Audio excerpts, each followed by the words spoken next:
যেদিন আমার ছেলে গেছিল সেই দিন রবিবার ছিল 6 তারিখ। আজ ঠিক 5 বছর পরে আজ সেই 6 তারিখ রবিবার। আজকের এই দিনেও আসলে সকালে উঠে বাসে উঠাই দিয়ে আসছিলাম। বাসে উঠে দিয়ে আমি স্কুলে যাই, ও পৌঁছাই। বারবার ফোন ছিল, আব্বু কোথায়, কত দূরে? বলছিল আম্মু সিরাজগঞ্জ। আবার বললো আম্মু আমি তো টাঙ্গাইল পার হয়ে আসছি, কিন্তু কেন যেন পথে জ্যাম নেই। তারপরও আজকে দেরি হচ্ছে। হয়তো এটাই ছিল জীবনের শেষ যাত্রা। তাই ওই দিন অনেক দেরি হয়েছিল বলছিল। পরে আসরের নামাজের পরেও যখন পৌঁছালো আমি ফোন দিয়েছিলাম, ও ফোন ধরছিল না। পরে ওর বাবাকে বললাম দেখো তো ও তো পৌঁছালো কি না, ও তো ফোন ধরে নাই। ওর বাবা তখন বাইরে থাকতো, বাইরে মানে কুষ্টিয়ার বাইরে ছিল। তখন ওর আব্বা ফোন দিয়ে আমাকে বললো ও পৌঁছাইছে, তুমি এখন ফোন দাও। পরে আমি ফোন দিয়ে বললাম আব্বু তুমি কোথায়? বললো আম্মা এখনই আমি হলে পৌঁছালাম। আমি বললাম আব্বু তুমি হাত মুখ ধুয়ে নাস্তা দিয়েছি, খেয়ে নাও, নামাজ পড়ো। ওটাই ছিল ওর সাথে আমার শেষ কথা। পরে রাত্রে 10:30 11টার দিকে ওকে ফোন দিয়েছিলাম, ও ফোন ধরে নাই। তখন ছোটো ছেলেকে এসে বললাম আব্বু ভাইয়াকে ফোন দিচ্ছি, ভাইয়া তো ফোন ধরছে না, দেখো তো কোথায়। তখন ও ফেসবুকে ঢুকে বললাম ও ভাইয়া ফেসবুকে অ্যাক্টিভ আছে। তখনও তো জানি না যে ওরা ওকে নিয়ে যে এভাবে পিটাচ্ছে। তখনও জানলে হয়তো আমি একটা ব্যবস্থা নিতে পারতাম, কিন্তু জানি না। সবচাইতে বড় কথা ওর কই হলে এত ছেলেরা ছিল, কেউ কোনোভাবেই আমাকে একটু পাস করি নাই যে না একভাবে না একভাবে ওর বাবা মার কাছে একটু সংবাদ দিই, কেউ দেয় নাই। সেদিন কেউ ওর সাথে আগায় আসে নাই। ওখানে কত ডিউটিরত কর্তব্যরত দারোয়ান ছিল, কত কিছু ছিল, কেউ সেদিন আসে নাই।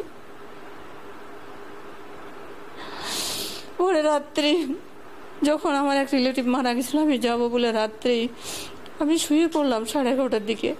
শুয়ে পড়ে আমার তখন মনে হচ্ছে আমার এক আত্মীয় মারা গেছে, ও মারা গেছে, আর আমি এখন শুয়ে পড়লাম। আমি উঠে যাচ্ছি, উঠে এসে আমি অজু করি, অজু করে আবার দোয়া কালাম পড়তে থাকে যে ও শুয়ে মারা গেছে। আমি তো তখন জানি না যে ওরা আমার ছেলেটাকে এইভাবে মারছে। আমি তখন দোয়া কালাম পড়ছিলাম। পরে ওর জন্য আমার বোনটাকেই দেখতে যাব, মারা গেছে।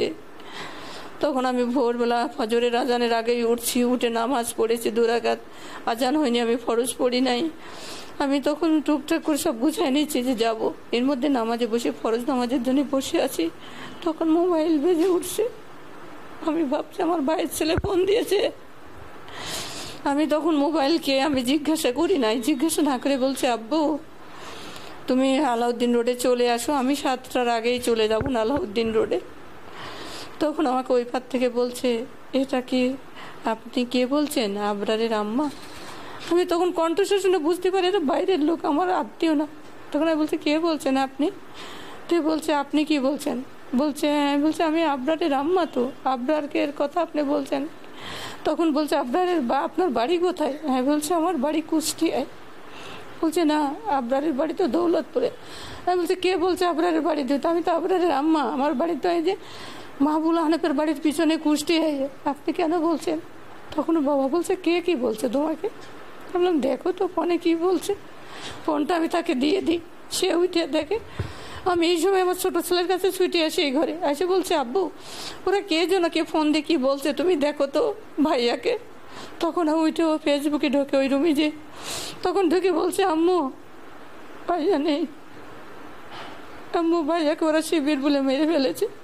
তারপর থেকেই তো একের পর এক এই তো 5 বছর। জানি না সেই রাত্রিও কত কষ্ট পেয়েছিল। আমি যদিও পড়ি না, কিন্তু সবাই বলে ওইগুলোই কষ্ট হয়। ও বলছিল যা আমি মারা যাচ্ছি, আমাকে একটু পানি দাও, আমি তো মারা যাচ্ছি। ওকে যখন সিঁড়ি দিয়ে নামায় নিয়ে গেছিল নাকি, ও তাকে বলছে আমাকে আর নিও না, আমার গায়ে ব্যথা লাগছে। এই কথাগুলো তো আমি ভুলতে পারি না, এগুলো তো সবসময় আমার কানের মধ্যে বাজতে থাকে যে এইগুলো বলছে। 5 বছর হয়ে গেছে, কিন্তু এই কথাগুলো তো আমি বলতে পারি নাই যে এইগুলো বলছিল।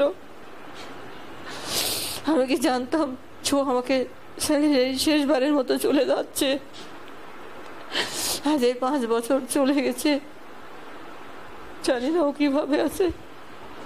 আল্লাহকে জান্নাতুল ফেরদাউস দান করুন। আর আপনাদের মাধ্যমে বলতে চাই আল্লাহ সারা দেশবাসীর জন্য দোয়া করে, ও যেন জান্নাতবাসী হয়, সবাই যেন ওর জন্য দোয়া করে। সেই সাথে যারা এই যে আন্দোলনে মারা গেছে সবাই যেন জান্নাত, আল্লাহ যেন তাদের সকলকে জান্নাতুল ফেরদাউস দান করে। আল্লাহ যেন সবার মা বাবাকে ধৈর্য ধরার মতো তৌফিক দেন। কারণ মামলার রায় হলো, নিম্ন আদালতে রায় হয়েছিল 20 জনের মৃত্যুদণ্ড, 5 জনের যাবজ্জীবন, এর মধ্যে 3 জন আছে পলাতক। এখন আমাদের সেইটাই কথা যে এই 3 জনকে যেন দ্রুত আইনের আওতায় আনা হয় এবং যে রায় আছে এই রায়টা যেন কার্যকরী করা হয়। এটাই থাকবে আমাদের সরকারের কাছে আকুল আবেদন যে যেন এদের 3 জনকে যেন গ্রেপ্তার করা হয় আর এদেরকে যেন আওতায় এনে, আইনের আওতায় এনে সবাইকে যেন দ্রুত রায়টা কার্যকরী করা হয়, এটা চাই। এই তো 3 বছরের বেশি পার হয়ে গেছে। ওরা তো বলছিল যে এটা ধারাবাহিকভাবে আসবে, আপনাদের আগের অনেক কেস আছে, এটা ধারাবাহিকভাবে আসবে। তো সেই অনুসার বলছে ওরা 24-25-এ আসবে। এখন 24 সাল শেষ, হয়তো 25 সালের দিকে উঠবে হয়তো বা। এর মধ্যে জানি না, অনেক সময় তো এই যে 5ই অক্টোবরের আগে অনেক আন্দোলনে অনেকেই জেলখানা থেকে বের হয়ে গেছে। মাঝে মধ্যে শুনছি যে অমুক জেলখানা ভাঙছে, তখন মনে হয়েছে ওরা কি আছে। অনেক সময় জানার চেষ্টা করেছি কিন্তু জানতে পারি নাই, কিভাবে জানবো ওরা আছে। যেমন কুষ্টিয়া জেলখানা থেকে অনেকে পালিয়ে গেছে, জানি না গাজীপুরে ছিল ওরা না কাশিমপুর কারাগারে কোথায় ছিল জানি না, ওরা আছে কিনা তাও জানি না। এখন যেখানেই থাক, শুধু আমাদের একটাই আকুল আবেদন, যারা পলাতক আছে তাদেরকে আইনের আওতায় এনে রায় যেন দ্রুত সময়ের মধ্যে কার্যকরী করা হয়, এটাই চাই বাবা। সবাই তো ওর স্ট্যাটাসটা দেখেছে, ওর স্ট্যাটাসটা ছিল মূলত দেশের মানুষের জন্য, যেটা ও ইলিশ মাছ নিয়ে লিখেছিল বা যেটা পানি নিয়ে লিখেছিল, ও শুধু দেশের মানুষের কথার জন্যই লিখেছিল যে আমার দেশের মানুষ, ও দেশকে অনেক বেশি করতো যে না, আর জানতো তো আমার দেশটা গরিব, সবাই যাতে ভালো থাকতে পারে, এটাই ছিল মূলত ওর চাওয়া। যে এই কারণেই ও লিখছিল, তাছাড়া যে ও কোনো দলের বা রাজনীতির কারণে ওটা লিখি নাই। ও চেত যে আমার দেশের সাধারণ মানুষগুলো ভালো থাকবে, যেটা এখন যে আমার ছোট ছেলেটাও চাই এবং বিএডের সবাই চাই যে আমরা কোনো রাজনীতি চাই না, আমরা চাই সাধারণ ছাত্র হিসাবে সাধারণ মানুষের চাওয়া পাওয়া, এটাই ছিল। তো এখন বর্তমানে আমি জানি না দেশের, আমরা তো সবাই চাই যে দেশের সাধারণ মানুষগুলো ভালো থাক।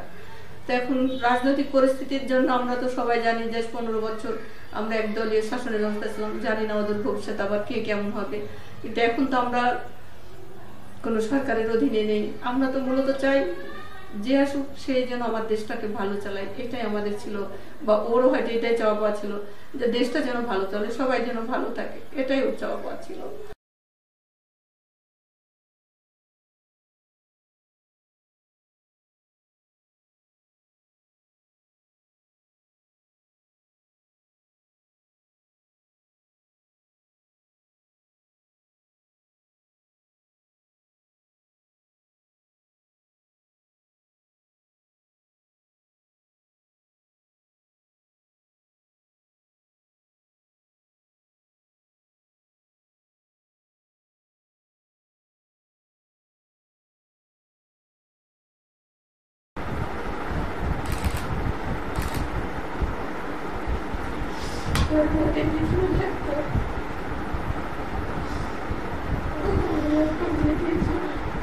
ওইটা কি ওর আইডি ছিল উপরে যেটা রাখা?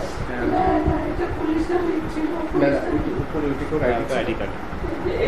হ্যাঁ, এইটা ওটা কথা।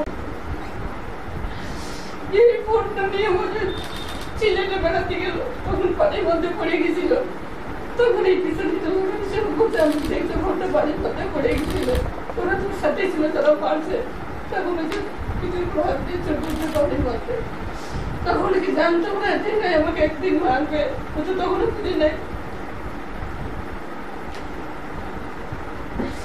আমাকে ভীষণ তো লাগানিস দেখো, আমি খবর লাগাচ্ছি পানির মধ্যে পড়ে। কোথায় পড়ে গেছিল?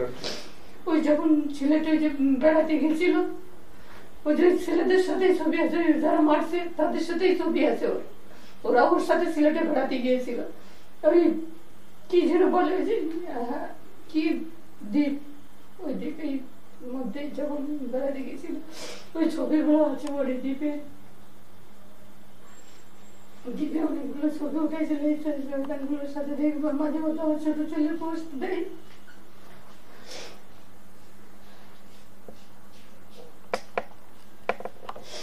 ওকে একটা ফোন কিনে দিয়েছিলাম, বললাম নেবো না, ওই ফোনটা নিয়ে আমি আমার জীবন নষ্ট করতে পারবো না। এখন শুধু মনে হয় ফোন না কিনে দিলে হয়তো কোনো পোস্ট না দিলে ওরা হয়তো আজকে এটা করতো না। শুধু বারবার মনে হয় ফোন কিনে দিয়ে হয়তো ভুল করেছিলাম, ওই পোস্ট না দিলে হয়তো ও বুঝতো না। আর ওকে আজকে এভাবে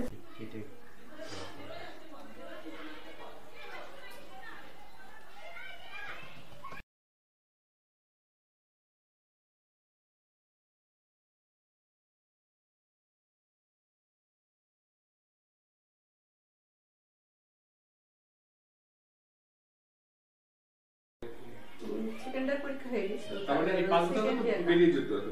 হ্যাঁ মানে ওর